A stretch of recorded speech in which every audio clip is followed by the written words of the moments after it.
안녕하세요, 국현입니다. 자, 오늘 영상은 아주 심플합니다. 제가 독해허상이라고 제목을 붙여놨죠. 많은 학생들이 이렇게 질문을 해요. 제가 정말 열심히 공부를 하고 많은 문제도 풀어보고, 그런데 막상 시험만 보면 문제를 틀립니다. 비문학을 다 맞지를 못해. 자, 그래서 이제 이런 학생들이 많이 질문하는 게, 근데 왜 그럴까요? 제가 독해력이 부족한 걸까요? 라고 많이 질문합니다. 제가 정말 답답했어요. 자, 혹시 이 영상을 통해 저를 처음 접하시는 분들을 위해서 잠깐 소개를 드리자면, 저는 이제 수능 국어를 3번 응시를 해서 3번 연속으로 100이 나왔고요. 그다음에 그걸 바탕으로 이제 서울대학교 철학과에 진학을 해서 서울대학교 정치경제철학 전공을 하고 있습니다. 다시 말해서 수능 국어에서 점수를 잘 받는 법에 있어서는 거의 전문가라고 할 수 있겠죠. 그래서 제가 오늘 알려드릴 거는요, 여러분이 갖고 있는 착각과 오해입니다. 다시 말해서 수능 국어의 점수를 내는 데 있어서 왜 독해력이 필요가 없는지, 정확히는 어째서 독해를 하면 할수록 점수가 안 나오는지에 대해서 짧고 간결하게 설명을 드려볼게요. 설명을 돕기 위해서 굉장히 짧은 지문 하나를 갖고 왔습니다. 이제 우리가 보통 생각했을 때 비문학 지문이라고 한다면 보통 한 최소한 4, 50줄 이제 기본으로 하는데,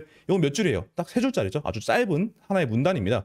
자, 우리가 이제 이거를 일반적으로 이제 수능을 푼다고 가정하고, 자, 이걸 독해를 지금 해볼 거예요. 이 내용 독해한다는 건 뭐야? 이 내용을 내가 이해를 한다는 거죠. 그죠? 아마 이제 이 지문, 이 문제를 이미 알고 계신 분들도 좀 계실 거예요. 객관성 테스트라는 이름으로 좀 유명한 지문이긴 한데, 그래도 상관없이 한번 독해를 하고 한번 이해를 해봅시다. 한 상인이 상점 안에 전기불을 껐을 때 한 남자가 나타나서 돈을 요구했다. 주인이 금전 등록기 열었다. 그는 금전 등록기에 있던 걸 꺼냈고 남자는 재빨리 상점 밖으로 사라졌다. 한 경관에게 즉시 이 사실이 알려졌다라고 합니다. 간단한 이야기죠. 어떤 한 상점의 강도가 든 것 같아요. 자, 이걸 독해해서 이해하는 거는 사실 현재 등급이 1등급이건 9등급이건 누구나 할 수 있을 거예요. 그렇죠? 그럼 지금부터 한번 문제를 풀어보겠습니다. 아주 심플한 문제예요. 세 문제가 있습니다. 1번부터 3번까지 있는데요. 이제 사실일치 문제라고 생각하고 이제 풀어보시면 됩니다. 잠깐 영상을 정지하시고 이걸 풀어본 다음에 다시 영상을 재생해 주시면 됩니다. 길게 고민하지 마시고 그냥 딱 보이는 대로 이 선지별로 OX를 한번 적어주세요. 네, 고민해 보셨나요? 어렵지 않았죠? 아주 간단한 문제들입니다. 사실 이제 여기까지 들으셔도 제가 말하고자 하는 의도를 파악하신 분들도 아마 계실 거예요. 한번 하나씩 들어가 보겠습니다. 자, 1번부터 보겠습니다.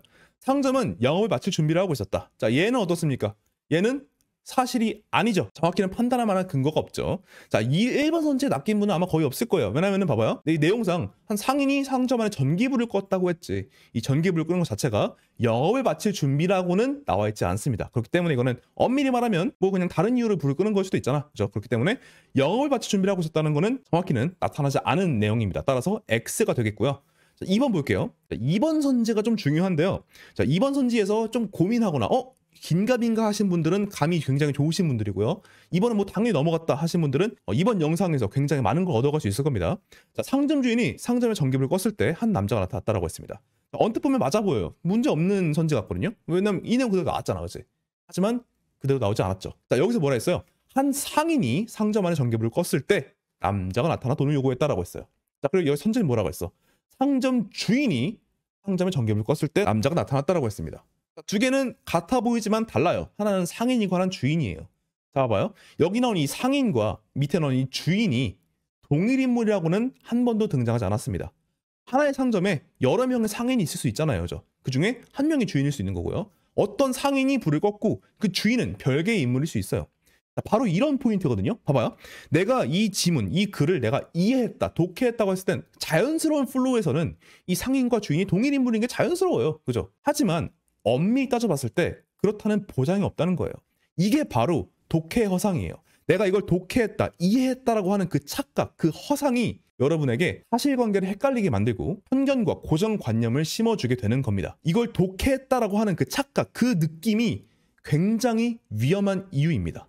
그게 바로 여러분 느끼실 거예요, 아마. 실전에서 문제를 풀 때 내가 이거 이해했다고 생각했는데도 막상 문제를 틀리는 경우에 99%가 바로 이런 경우입니다. 3번 볼게요.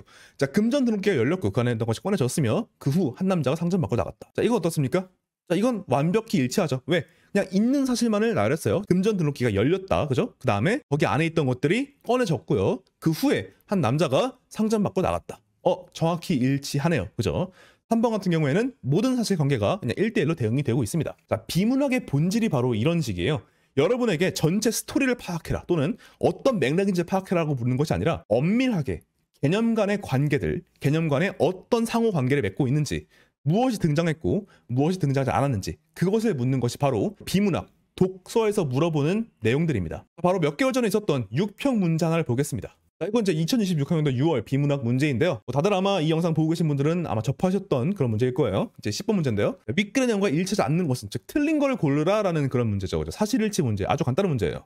이 문제와 아까 전에 요곡하고 한번 비교를 해보시면 될 것 같아요. 봐봐. 여기 나온 이 내용들 있죠. 그죠? 자, 1번 현재부터 볼까요? 재생에너지는 탄소 배출 없이 수소를 생산하기 위한 에너지로 사용될 수 있다고 했습니다. 이 내용을 검증하는 거는요, 여러분, 이 전체 글의 내용을 내가 얼마나 잘 이해했냐를 검증하는 게 아니야.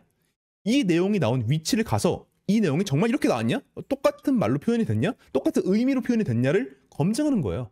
이거는 독해력과는 무관한 문해력, 객관성 테스트입니다. 얼마나 객관적으로 사실관계를 파악할 수 있는가, 바로 그걸 물어보는 문제죠. 이런 사실일치 문제뿐만 아니라 추론 문제라든지 아니면 보기 문제라든지 전부 다 동일한 원리입니다. 추론 문제나 보기 문제 같은 경우에 어떻게 똑같은지는 이전 영상들에서 충분히 다뤘으니까 한번 궁금하시면 보고 오시고요. 자, 단적으로 하면 이 문제 정답 선지, 즉 틀린 선지가 바로 5번 선지거든요. 한번 볼게요.